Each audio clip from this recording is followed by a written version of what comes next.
What you say to yourself when you're by yourself impacts your energy more than any other thing in the Yes. world. And that you can have external factors going crazy all around you. But if you are able to tell yourself, I have everything that I need, I Mm-hmm. am enough, God's got me, Mm-hmm. you I'm know, more than capable. I am more than Yes, capable. I have the ability to learn what I don't know, that's and right. I can trust myself.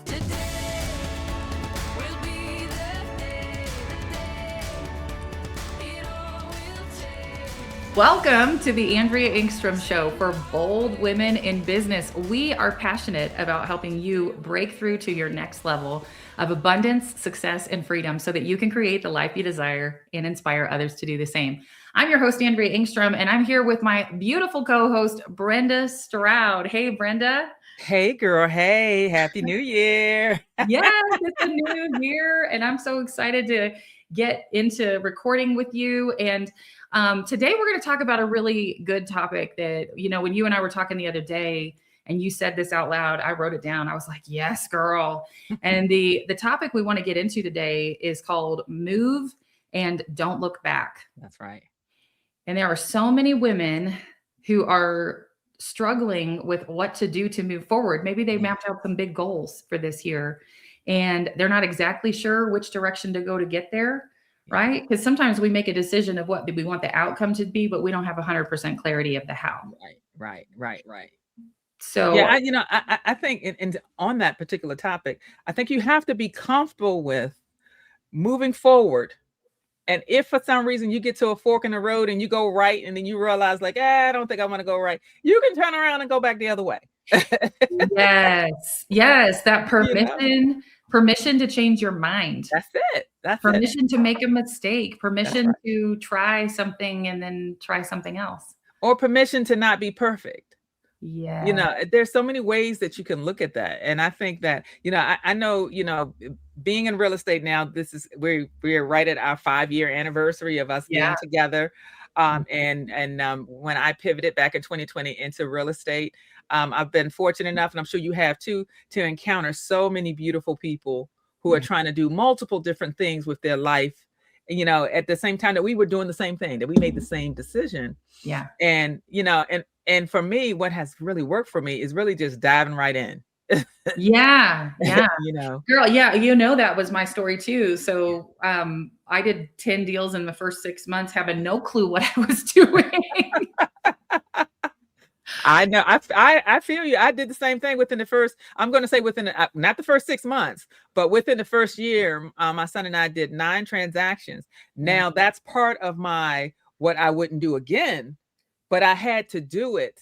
Yeah. To realize and to learn from it, and also to be able to determine what's too much for me. Yeah. What kind of things, what other things should I have in place in the future if I do find myself in a situation where I have to do, make multiple, decide to do multiple transactions. A lot came from that, but I'm glad that I did it. Absolutely. I'm glad Absolutely. that I did it. So, Yeah. And I can say the same thing about in my coaching business. There are multiple strategies that I have tested and that failed. mhm. And there are multiple things that I tried and they worked. Yeah. And so I think one of the important things for all of us to remember as well, because I think as entrepreneurs, we can call it shiny object syndrome, Yeah. or we can call it, we get bored or whatever it is. But it's like something we do is working and then we stop doing it because we Right. get excited about something else. We're like, if this worked, then that's going to work too. Right. Instead of continuing to do the kind of the boring thing that actually worked really well. And then we go, well, what happened? The one thing I would say when you said that failed, what I hear in my voice, in my ear, and how I translated that is not that it necessarily failed. It just didn't perform the way you expected it to. Oh yeah, 100%. So, so it's really, because a lot of times people hear failure or something failed and it gives it a little bit too much weight. Yeah. Than it is that it didn't do what exactly what I wanted it to do. So let me add a little salt and pepper to it, change the flavor a little bit. Yes. And turn that hot dog into a chicken. Yeah, that's right. That's right. Well, and this is the truth, right? Is that when we try something new, we either get a deal or we get data. Yeah. Yes. right? That's Deal right. or data. There is, you know, you and I It's there's something. some, yeah, and it's all the language that we use. And I love the idea of you know, if somebody calls something a fail, I want it to be a fail forward, because now we know what not to do. Right. Or we need to adjust our strategy a little bit, or make some tweaks to make it different next time. But it doesn't mean we stop and we give up and we never do anything that is taking a risk again. Right. Or the other side of it also could be, I know what to do if something like this happens again. Oh yeah. So, being prepared for, that bump in the road, or, what if, things don't go the way you expect it to. In my mind, I find for me that if something's not going the way that I expect it to go, when I spend time trying to force that thing and figure out what can I do to make this thing work, that delays my progress. But if I release myself from that first decision and allow myself to kind of center down, and I can kind of refocus and be more creative, and I can come up with other options, plan B, C, or D, then I'm able to actually move it forward. So I have to be willing to let go of the first idea to make room for the second or third idea. But if you're holding on to that first one with a tight fist, you're not going to go any further, but keep spinning around that same first decision that's not working. Yes, I love it. I love that idea. That and this is why we talk about open hands, right? We say open hands, and so we don't want to hold on to our own brilliant ideas too tightly, and not be willing to learn and to shift and to let something go if it's not working, or if it's not going the way that we intended it to. And I think that sometimes we will think something through so much that, and especially those of us who are highly intelligent, very, very capable women, we intend to think strategically, that we will be thinking 5, 6, 7 steps down the path. And if it doesn't go the way we thought that it would go, then we're telling ourselves that it's a failure, or that we have to control everything and redirect and panic when it doesn't go the way that we thought that it would. Right.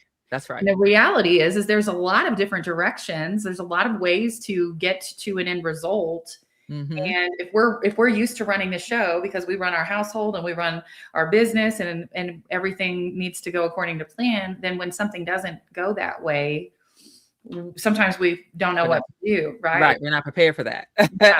Well, the truth is that there are so many possible pathways to get an end result. Yes. And that there are people smarter than me. And if I need help, I can ask for advice. There's people who can look at it from an outside angle. And I just want to give a shout out to you, Brenda, because you've been one of those people in my life that when something I was working on was going sideways or wasn't going how I expected it to, you are one of those people that see multiple possible outcomes or multiple possible exit strategies. Yeah. And you're the queen of pivot. I'm the pivot queen. Thank you, girl. Yeah. That's a compliment. Thank you. Oh yeah. But I remember walking through Walmart one day, and I was shopping, and I was freaking out, and I was on the phone with you, and you're like, have you thought, because I literally remember the place that I was when you were talking me through option B, option C, because I was stuck on option A. Right. And you're like, what if there was a B or a C or a D? Yeah. Yeah. And have you thought about this? And sometimes it takes talking to somebody outside of our own, our own little bubble, about what the possible additional pathways could be, because we hoped that it would go a certain way, and we're not letting go of it. Our brains are like, no, it's not going this way. And so I'm freaking out. And so having someone like you is super valuable. Well, I appreciate that. Thank you. I feel like that's one of God's gifts to me, is being able to, I invite sitting down and brainstorming and looking at things so many different ways. And I'm not offended if you don't take any of the suggestions, because that's not what God told me to do. He said, say this, put this in the air, and then he's going to work with you to create the perfect, idea that's going to work for you. But I feel like my assignment is, you put all the seasons on the table. All the ingredients, just throw some more ingredients out there, and then whoever I'm speaking with or I'm sharing with, they'll hear what's for them, and they'll be able to grasp onto it more comfortably in that fashion than it would be to say, girl, you wrong, do this. Yes. No, I just want to give you options. Have you thought about it this way? And that's typically what I say. Have you thought about this? Maybe you should consider this, because that's what works for me. So when I find myself in a situation, because I deal with it too, where I have an idea, I'm like, I know this is a great idea. I know this is going to work. And then for whatever reason, parts of it is not working. It's not fitting together the way it needs to, or whatever. I have to tell myself, calm down, center down, release the energy that's associated with whatever that obstacle is, so I can speak to you. That's what I feel like God is telling me. Yes. So once I calm it down, then all these other ideas come into play. It's almost like taking that box and turning it sideways. Yeah. You know what I mean? Yeah. And so other people can sometimes help you to do that, and sometimes it's God. But I do feel that that's one of the gifts that God has given me, is the ability to, first of all, to be flexible, to be fearless, and to think outside of the box. I always think outside of the box. So I appreciate you reaffirming that God is still in the midst of it all. Yeah. Yes. And I also want to acknowledge that you're one that can think of outside of the box options, and you make decisions quickly and take action. Yeah. Yeah. And that is such a critical success factor for an entrepreneur.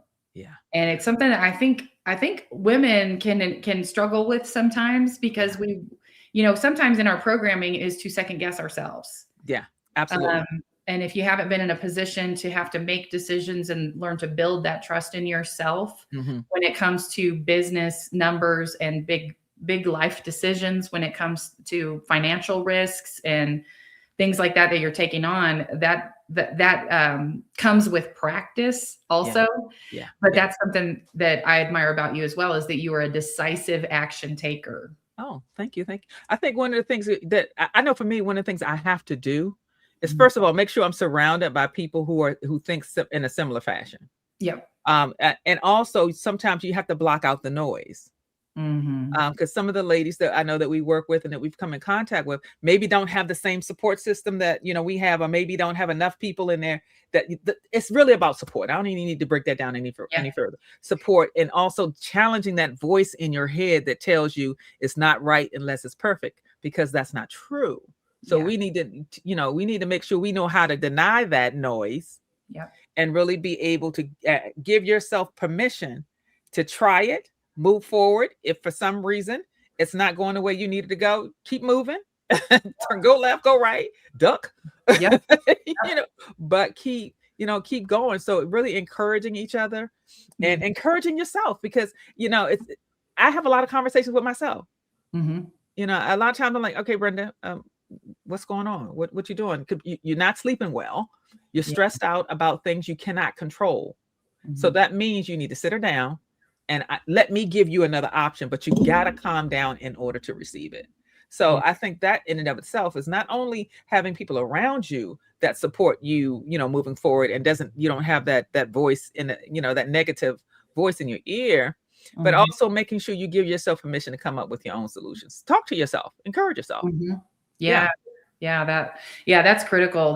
That positive self-talk. It can, what you say to yourself when you're by yourself impacts your energy more than any other thing in the world. And that you can have external factors going crazy all around you. But if you are able to tell yourself, I have everything that I need. I am enough. God's got me. I'm more than capable. I am more than capable. Yes. I have the ability to learn what I don't know, and I can trust myself. Like, talking to yourself and telling yourself positive things instead of the negative old stories that most of us bring with us when we try to do something amazing in business. Those old stories will be the thing that keeps us stuck, or to keep us in indecision, because all of the what ifs. What if what if I'm not able? Like, what if I'm not her? What if what if I'm an imposter? What if everybody finds out? Right. Yeah. And then sometimes it's not even their story. No, it's someone else's story that they've imposed on them, or someone else is bringing fear to the table. One time I was speaking to my ex-mother-in-law one time, because she had this fear of dogs. So I sat down with her and I had a conversation with her, and I shared with her, that's learned behavior. Someone taught you to be fearful of dogs because you weren't born that way. So you either had something that happened, or or someone else imposed that on you because they had a fear of dogs. And she sat down, she listened to it. She's not, you know what? I think you're right. I said, was there anyone else in your house, in your life that was scared of dogs? And she mentioned one of her parents. I said, see, they taught that to you. So the same thing applies when you're talking about dealing with money or business decisions, or trusting other people, or trusting yourself. Sometimes that's passed on from one generation to another, or one person to another. And then you don't even realize that it's not even your experience that you're talking about. Yeah. it's someone else's. So, but once you become aware of that, and be able to kind of catch yourself and like, okay, wait, is that my experience, or is that somebody else imposing their experience onto me? And now I've made some kind of self-rule about it, or formed some kind of opinion that's not really true to what your story is. So you got to, we got to encourage people and encourage each other. You got to create your own story and live your story, and be okay with saying, okay, that's nice, but that's not for me. But that's not that, or that doesn't apply to me. And another thing that I realized, and this is when I first moved to Georgia, and I was buying probably my third or fourth house, and this was probably first time I bought a house that was over $500,000. First lender, for whatever reason, they couldn't finance it. And I think in that moment, and I got another lender, they financed it and it closed. In that moment, I could have easily felt defeated, or felt like I failed or whatever. I realized there are so many lenders in this world. I just need to find the one that's going to say yes. Oh, girl, that's part of my story. Like when I had those first 10 deals, and we decided to hang on to 6 of them. Yeah. And there were 2 properties that were weird ones. And I went through, it was, I think, the 7th lender. Yeah. And it's not easy to like engage with a lender to the point where they will say no, yes or no. Yeah. Sometimes because everybody wants to say yes, and they're like, oh yeah, send us all your stuff. Yeah. So I sent all my stuff. Yeah. 6 different times with no after no after no after no. And one of them, one was a commercial property. Another one had a commercial lease on it, because it was a 5-year lease on a sober living house. And I didn't realize, being a new investor, I didn't realize that a normal bank won't fund, or like just a normal residential loan, they wouldn't refinance something with a 5-year lease on it, because that's considered a commercial lease. Yeah. And I didn't know that when I got that. I was just excited to partner with this sober living community. And I was like, yeah, let's do it. And won't my bank be excited, because I have a 5-year lease, not a 1-year lease. And they were like, oh, honey, we can't even finance that for you. And no after no after no. And you're right. You go until you find someone. The right one. That's right. I'm just like looking for a life partner. There's so many, beautiful men in this world, but they're not all for you. Not all of them. So you gotta apply that thought process to business, or to whether it's a lender or whatever it is that you're doing. It's the principle of it all. It's not even the thing, as much as it is the principles that you need to, live by. So if you find yourself in a situation and it seems like nothing is going your way, that just may not be the partner for you, or the business, but there is someone out there that will do it. Walk in that, that knowledge of knowing, I just need to connect with the right person or the right business. Yeah. So it's not anything wrong with me. They're just not a good fit. Yeah. And I think a lot of us get stuck in this decision-making wheel of, there is multiple possible directions that we could go, or there's an end goal, but there's multiple options in terms of how to get there. Yeah. And we look around and we see, oh, she's doing something cool, and she's doing something cool, and this guy's doing something cool, and maybe I should do that. And maybe I should do that. And, and I want to share this article that I mentioned to you earlier. Yes. And so, and it's about this problem, with over analyzing or overthinking, like when we're trying to make a decision kind of thing. Yes. Mm-hmm. And the number of women that say that phrase to me, it's like a catchphrase almost, but they're like, what is it called when you overthink something and you can't make a decision? And I was like, it's analysis. And now they're like, what is it? Analysis, something. Yes. And so I want to share this article. And this is, whenever I say I read an article, I usually mean I saw a TikTok. Can we just all be real about that? You're the TikTok queen, girl. So, but this was posted by Eliana.Clarity. So at Eliana.Clarity, I want to give her a shout out. Okay. So she cited this article. It said MIT banned think it through advice for female engineers. Problem solving increased 420%. Analysis was the trap. So let me read this little study. It said in 2019, MIT's engineering department noticed their top female students took 4 times longer to make decisions than male peers, despite higher test scores and better outcomes. Yeah. So even though these women were smarter and tested better, and had better outcomes, they were taking 4 times as long to make a decision. And so they ran a controversial 8-month protocol, and they banned all think it through and analyze carefully advice. They stopped telling people, analyze carefully, think it through. Right. And so, and then they also, and I don't know how I feel about this, they prohibited pros and cons lists. And I love a good pros and cons list. I know you do, girl. Woo! Okay, so they prohibited pros and cons lists, and they required decisions within 90 seconds. I like that. I like that too, but it Yeah. freaks a lot of people out. So what if, so I just want you to think about that for a second. What if every decision you were making, you only had 90 seconds to make it? Yeah. Well, faculty predicted disaster. Instead, decision speed increased 420% with zero drop in accuracy. That's awesome. And so the cognitive science revealed why thinking it through backfires for women. Female brains process 20,000 microvariables per decision versus the male average of 6,000. Oh, wow. That's a big difference. That is a big difference. And so more analysis doesn't create clarity. It generates exponentially more data to process. And so the instruction to think carefully triggers a neural trap. Your brain keeps finding new angles until exhaustion forces a choice. And so then Cambridge University replicated the study with 3,400 women across 22 months. Fast decisions, 89% satisfaction rate, 12% regret. 340% less decision fatigue.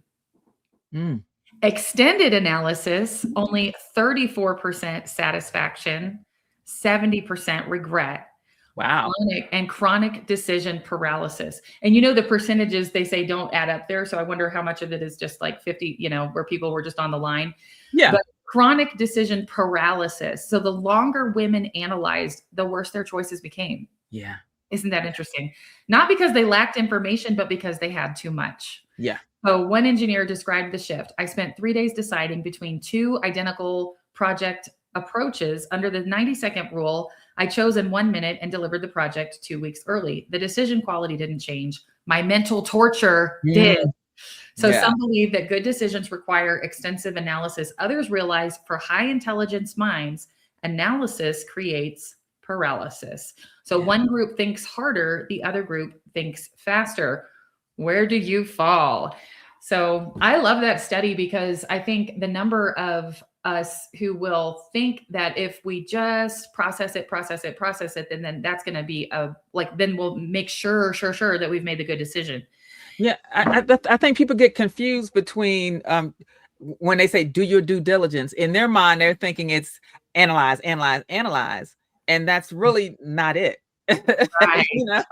It really isn't. So, I mean, I love, this information you shared. I know we talked about it earlier, and I think it's perfect, especially for this season of our lives. And the fact that we work with so many women, because it kind of helps us to understand how can we use this magical tool that we have to our benefits. Move quickly. Yes. I gotta tell you, I was talking to one of the coaches in my my coaches program who she's brilliant. She's an accountant, and she teaches people how to do co-living projects in the most expensive state in the nation, in California. And I was like, girl, this is awesome. Yeah. Because she's an accountant, she's figured out how to really quickly analyze opportunities, not just with what is the monthly cash flow. That's where a lot of people think, but she actually calculates the anticipated appreciation. And that's where the money's to be made in California. Right. Yeah. And so I said, what I love about what you're putting together is that when you get a very clear set of decision-making criteria that someone could rock through quickly and then move, that is what gives freedom. And so sometimes we will spend lots of time trying to analyze, trying to make sure we've done our due diligence, and we don't even have the right tools to be doing that, or we don't. And so some of us go, well, how do I get to the answer? And sometimes the solution is you need a who. Yeah. You need to talk to the right person who can Right. quickly give you those answers, or that can teach you how to quickly do the due diligence so that you don't spend so long milling over it and and struggling with it. I think you're absolutely right about that piece. If that's not your area of expertise, get Yeah. an expert to come and do it for you, because they will Yes. do it quickly. No one says you have to do it all. No one says that, you have to master something that's just not your lane. But you got to be comfortable with going to someone else who is able to make a quick decision and trust that. Because I think a part of it is trusting too, Yeah. trusting themselves, their intuition. Because 9 times out of 10, when you talk to someone and they've spent all this time trying to make a decision, by the time they finally make the decision, they'll say to you something like, "That was the first thing I thought." But I didn't think it was right because it was too simple. Yeah. You know what I mean? So really, it's about trusting yourself. And if it's not an area in which you would feel comfortable moving in quickly, find someone else who's comfortable in moving quickly and have them, analyze it for you, or do what. And that's in any Yeah. arena. If Yeah. that's not your specialty, find the person that it is their specialty, so you can get to that decision quickly and move forward, and you can get into the space that you're more comfortable with. Yeah, that's right. And it just made me think, my dad's a business broker. Mhm. And the reason people hire a business broker is because if they don't know the valuation of a company, they get Yeah. that professional advice. Whenever That's you're right. taking a big swing, get Yeah. the right who Yeah. involved. That's right. Because our gut can, we can be, like, we can be genuine in our gut feeling, and we can be genuinely wrong. Mhm. Yeah. And people have Yeah. experienced that because they just didn't have the right who involved. So Right. But yeah, it's okay to be wrong. that's The great. it's the wrong is not the issue. It's Yeah. not knowing when to pivot when you're wrong, or Uh-huh. not knowing how to change your mind, or not knowing how, okay, maybe I need to bring somebody else in. Continuing to move forward by making other decisions, but not spending too much time beating yourself up because you realize that, okay, I know how to do steps A, B, and C, but I'm not as familiar with D. So let me find a D person. Yeah. You know what I Yeah. mean? Or Mhm. whatever that is. Give yourself permission to not be perfect and to not have all the answers. That Yeah. does not mean that you can't move forward. That does not mean you can't make that decision. I mean, you and I are very similar in that fashion. I Yeah. make decisions very quickly, Yep. but I'm also okay with being wrong, Yeah. Yes. because there's nothing that could happen that I couldn't find a solution for. Yes. And that for me is the definition of confidence. Okay. 100% is the confidence. Confidence is trusting that whatever happens, you're going to be okay. That's right. Sometimes when we're making decisions, and I don't remember who said this to me first, but I'm sure it's good advice, so I'm going to repeat it. But it was, when you're weighing a big decision and you're thinking about taking a big swing, that to play out what is the worst case scenario from a standpoint of, if that happened, if that thing that I'm afraid of happened, what would happen then? Yeah. And then what? And then what? Talking And the it through. reality is, there is rarely a decision that you're going to make in your life or in your business that, if you play that out, Mhm. and it kind of takes the, like, catastrophizing. Right. Like, the reality is that if that all plays out, no one's going to die. Like, if I have to crash on my parents' couch for a season, I'm going to be okay. Yeah. Everybody's That's going true. to be okay. And so if we play it out almost to the ridiculous, it's like the catastrophe that we imagine isn't actually reality. Right. It makes Right? it's the when you kind of walk it through your fears or your concerns, it Yeah. gets smaller and smaller as you walk it through. Then you realize, like, oh, wait, I Yeah. can handle this. Uh-huh. You're basically telling yourself, by taking those few steps, because we're not talking about over analyzing it, Yeah. but really talking yourself through, if this is not the best decision for me and it goes bad, Mhm. what does that look like for me? And Yeah. really walk that through in your mind. That makes that thing from here just Yeah. you Yep. know what I mean? And I that's wanna important.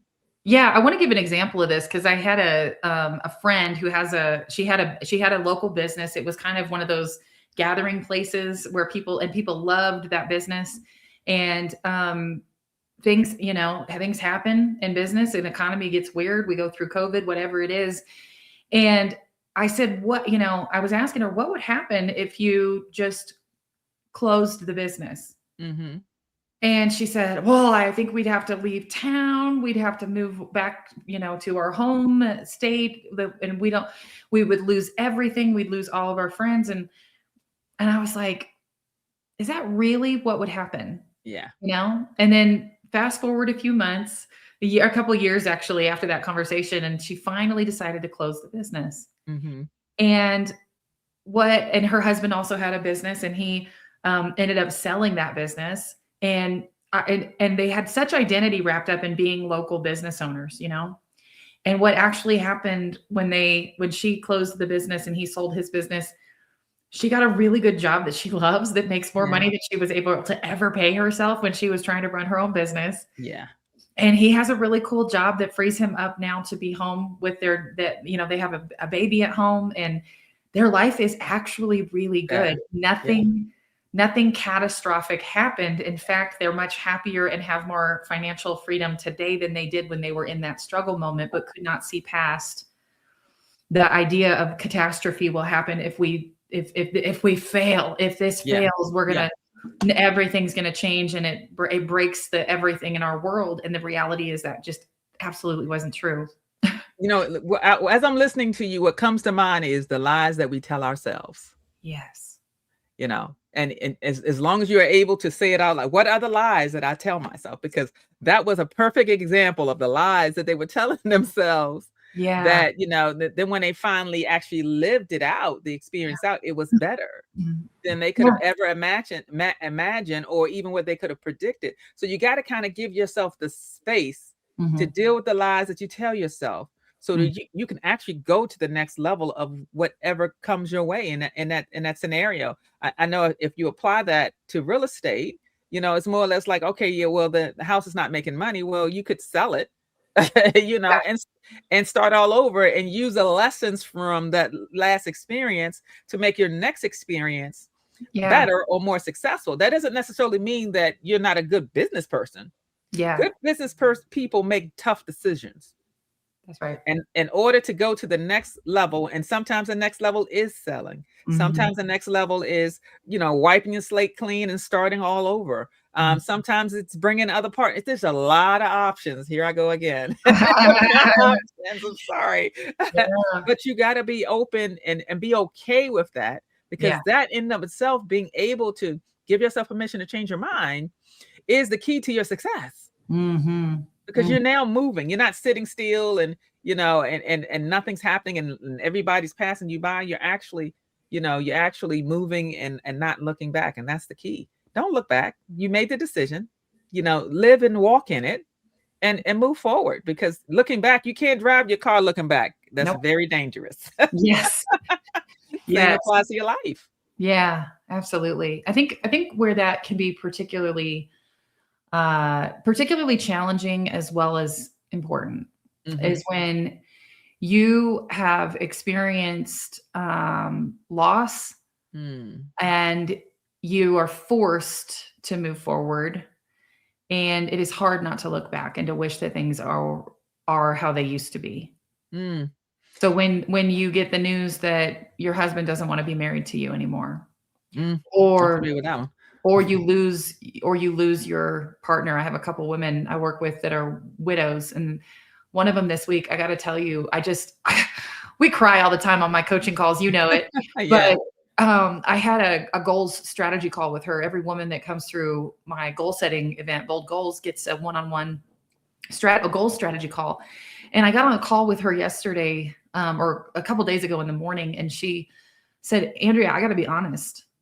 It has been a blank screen since my husband died. I don't know how to dream. Yeah. I just, I think about how things used to be, and I can't imagine that life will ever be like that again. And I don't know how to dream. And, and so I just challenged her to pray. Yeah. To pray that God would give her new dreams, because God has bigger dreams for our lives than we can even imagine for ourselves. And she came back the next night on our coaching call, and there's 30 something women on the call that night. And she said, And I said, okay, who has something to celebrate? And she raised her hand. Okay. And she said, Andrea, I prayed that God would give me dreams. And I got to tell you, he showed up. Amen. He showed up, and I've started having dreams, and I just am so grateful because I feel like the blank screen is gone. Yeah. And so I just want to I'm sorry, I'm crying. I just want to hold space for a minute for the women who are listening to this, and they're like, how do I move forward without looking back? Yeah. How, when the unimaginable happened, Mm-hmm. and life isn't ever going to be the same as it was before. But here's the truth. Every one of us, life is never going to be the same as it was before. That's right. That's right. When because I've had some friends and girlfriends that also have lost their spouses in the last, 6 months to a year. And what I always like to, what I share with them is what I experienced in losing my mother. Yeah. She is not gone. She is not lost. She is with me every day. I talk to her on a regular basis. I hear her in my ear. All right, Ma. I say it all the time.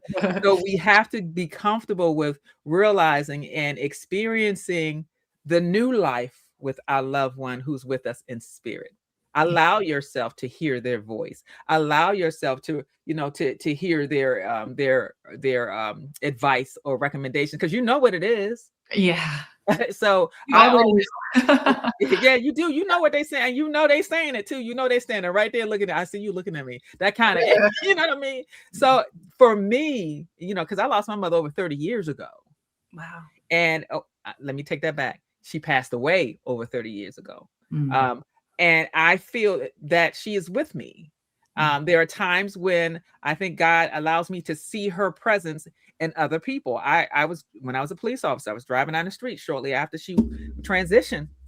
Lady walking up the street, walked similar to my mother, and made me think of my mother. I thought it was her. I'm like, God just used that woman to allow me to have just a moment with my mother. That's the way I looked at it. Yes. So really, if I can encourage my sisters and my brothers, that if you have, someone in your life that you love and they've transitioned, you don't have to let them go. Yeah. You don't. Just bring them with you, because they're with you in spirit. They're sitting next to you and they looking at you when you're doing stuff that they told you 10 times. Girl, don't do that. Don't do it. Oh my goodness. So I think it's all, and I think all of this, this conversation today, and even this moment that you shared with this beautiful spirit from your group, is that we just have to remember that we have what it takes to move forward.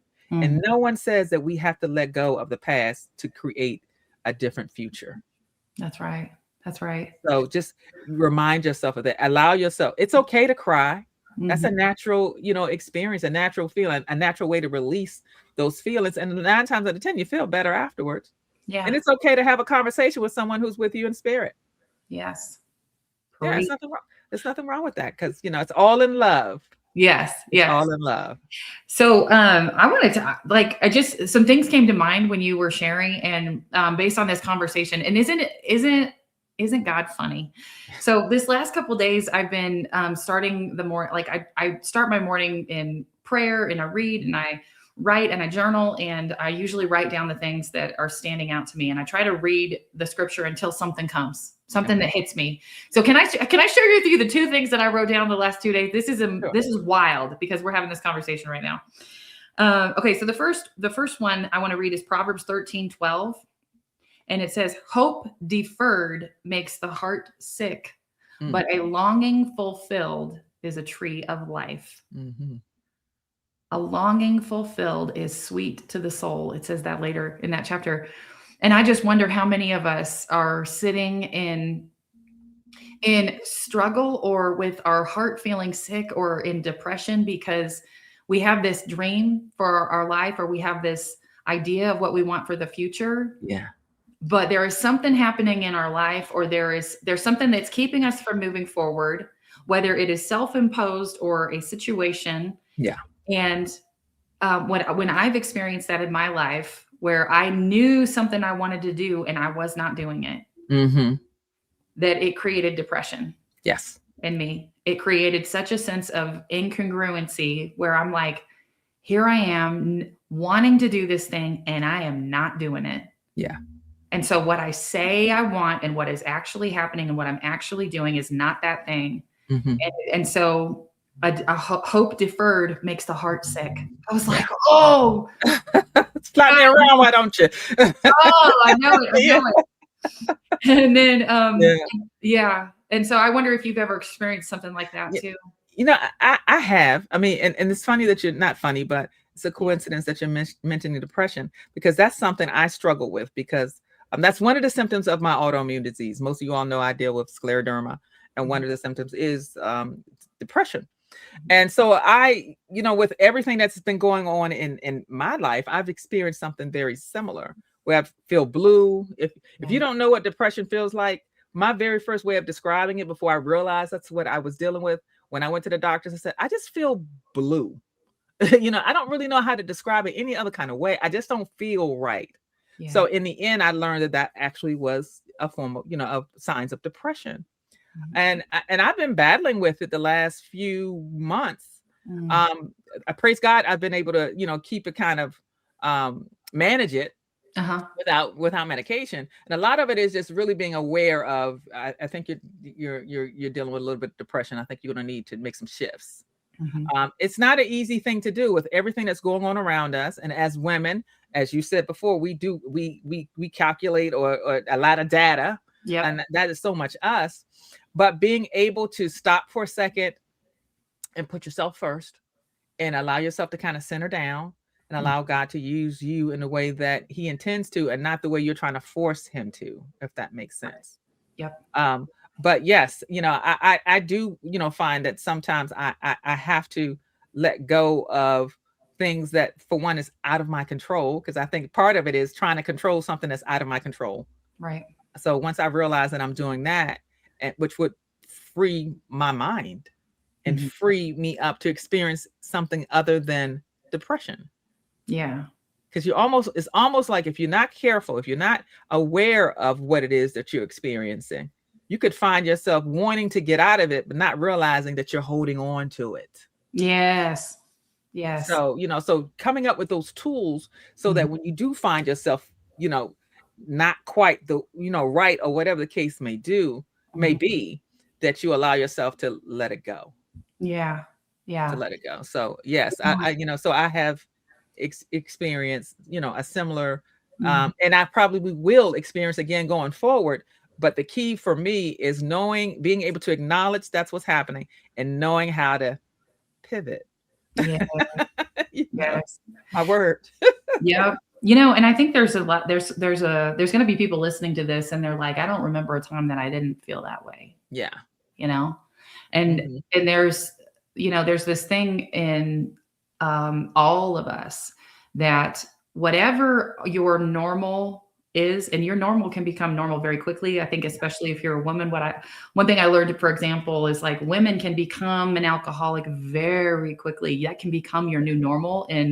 In less than a week's time, you can hit that, whatever that thing is that triggers that. And women get there even faster than men. Yeah. And your comfort zone can become depression, chaos, toxic relationships. That can become the thing that you're actually used to, and it becomes your comfort zone, so that when you take steps to move away from it, that old comfort zone is calling you back. That's right. And we kick ourselves back into a place of chaos, or we get in another toxic relationship, or we rile up a drama with a family or with a friend or something, just because that's our old comfort zone. Our old normal. Yeah. It's our old normal. And so we have to be super intentional about taking our thoughts captive. We have to be super intentional about taking care of ourselves. That's right. It doesn't just like it. We can't be just, well, I feel like this, so this is how it is. Yeah. I always ask myself, what can I do when I find, and I call it going dark. I don't know if you relate to that, where if I find myself going dark, where that old comfort zone is calling me back, I know that the only thing that changes how I feel is the action that I take. That's right. I totally agree with you. You know, from that standpoint, I am a person that gives myself permission to go to therapy. Yes. Go see a doctor. if that's the case, because sometimes what we're dealing with is not something that you can That's resolve yourself. So, you should be going and being seen on a regular basis, whether it's a primary care doctor or if and I'm a firm believer in therapy. I mean, I am. I think if I have to maintenance my car on a regular basis and I got to maintenance my health on a regular basis, why wouldn't I maintenance my mind? I use that every day, all day. Yep. So that's what gives me permission to, go and speak with someone. I think we as women have to give ourselves permission to speak with someone if that's what's warranted. If you can't do it yourself, if it's not a scenario where someone can give you advice and that in and of itself helps you to get on that right track, don't be afraid to get a referral from your home girl or somebody for a good doctor.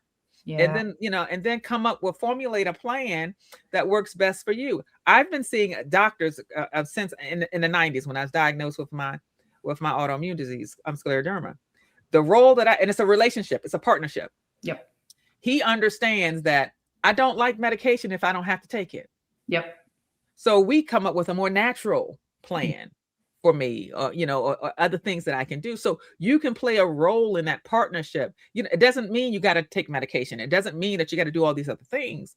It really is just really getting the tools so that you can create a new normal. If the normal that you have right now is not working for you and you want to create a new normal, don't be afraid to consider consulting with someone and get a referral. You never know who around you may have the same thing going on. They just haven't mentioned it to you because you haven't asked. Ask for what you want. That's so good. Yeah. Okay, can I tell you the second verse that I came up with? Yes. This came yesterday because I was praying about a big decision and I just said, God, show me what you want me to read, right? So because there's not like a how to, what's God's will for my life? Read this verse and it's going to tell you. So, but for whatever reason, the book of Galatians came to mind, and I just said, okay, let's look at Galatians. And it's Galatians 1:10, and it says, am I now trying to win the approval of human beings or of God?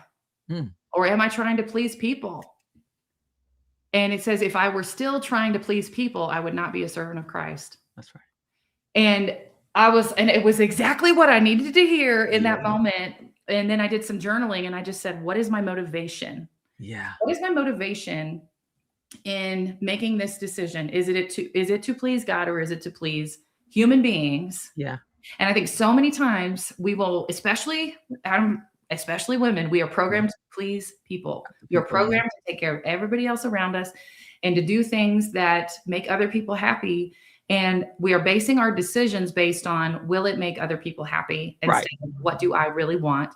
Or what does God want from me to be? Yeah. That's right. Yeah. That's right. Yeah. I can definitely understand that, because you're right. We do tend to, we are more outward than we are inward. And then if you are one that thinks about yourself, you feel guilty because you've been conditioned to take care of other people first. Yeah. And, I don't care if your arm's falling off, you can still feed the baby with the other hand, whatever that is. It's not until we get, older and more mature that we realize the importance of taking care of ourselves first. Yeah. And then everything else kind of falls in line with that. So I think part of that is really us. Yeah. Letting go of the guilt and letting go of the things that society has kind of poured into us or on us, that this is the way it's supposed to be. But allow yourself to be who God made you to be. One of the things that I always say to my friends or to whomever, because I get a lot of people that call me for advice or ideas or sharing whatever, and if they're having an experience and they're interacting with someone in a negative way, or they're doing something that is not normally them, I would say to them, if you are living a reactive life, then you are not being the person that God made you to be. Wow. So the question is, are you reacting or are you being you? Because what ends up happening is someone does something that they don't agree with, or they've mistreated them in some way, and they feel the response is to mistreat that person. You are now surrendering who you are, because you're not being who God made you to be. You're reacting to this other person. Right. So I like to encourage people, Are you doing what you're doing because that's who God made you to be? This is who you are. Or are you being reactive? You Mm, don't want this person to be unhappy with you. You don't want this person to be displeased. You don't want blah, blah, blah, blah, or people to view you this, da, da, da, da. mhm, And that's, to me, that's living a reactive life. That means you got to step back and say, okay, who did God make me to be? A kind and generous person. Not saying that you just gonna take anything and deal with anything, mhm, but you don't have to meet someone else's energy with meet their energy, and not bring your own energy to the equation, if that makes sense. If you know what I'm trying to say. So I get it. I do. I get it. I get it. yeah. Well, Brenda, I want to challenge our listeners this week to take bold action. And so what I want to challenge you to do, if you're listening to this today, I want to challenge you to do something to make a decision. What is the one thing that you've been procrastinating on a decision on, or you have been maybe telling yourself that I need more information, I'm analyzing, but it's something that would move you forward. Yes. And what I want to challenge you to do, if you're listening to this, is I want to challenge you to make a decision, to move and don't look back. That's right. Yeah. That's right. And you could start with something small if you want, so you can develop that practice of doing it. But one thing that's been on the table for far too long, you need to move on it by the end of this week. Let's go. Let's go. Move and don't look back. Yes, yes. And one of the things that it's helpful to me is to just decide what is the next right thing.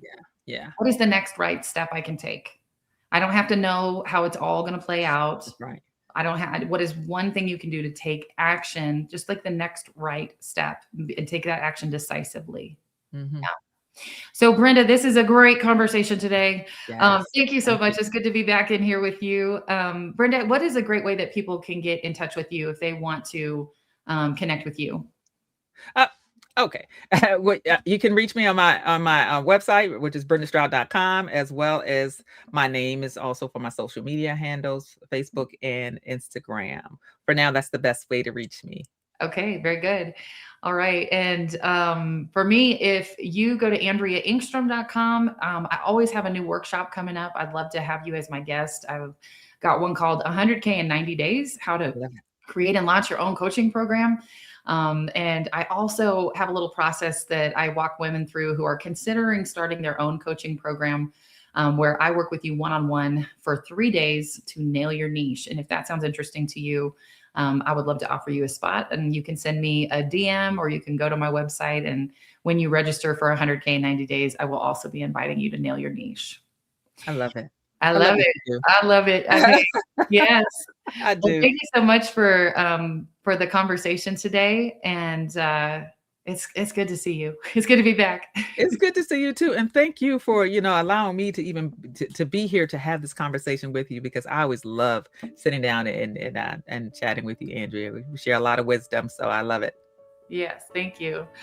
All right, Brenda. Well, sisters, I'm Andrea Engstrom. And till next time, we are your sisters in business, encouraging you to take action on your dreams. Show up to your life with power and authenticity. Be bold, be tenacious, and make it happen. Bye. There it is.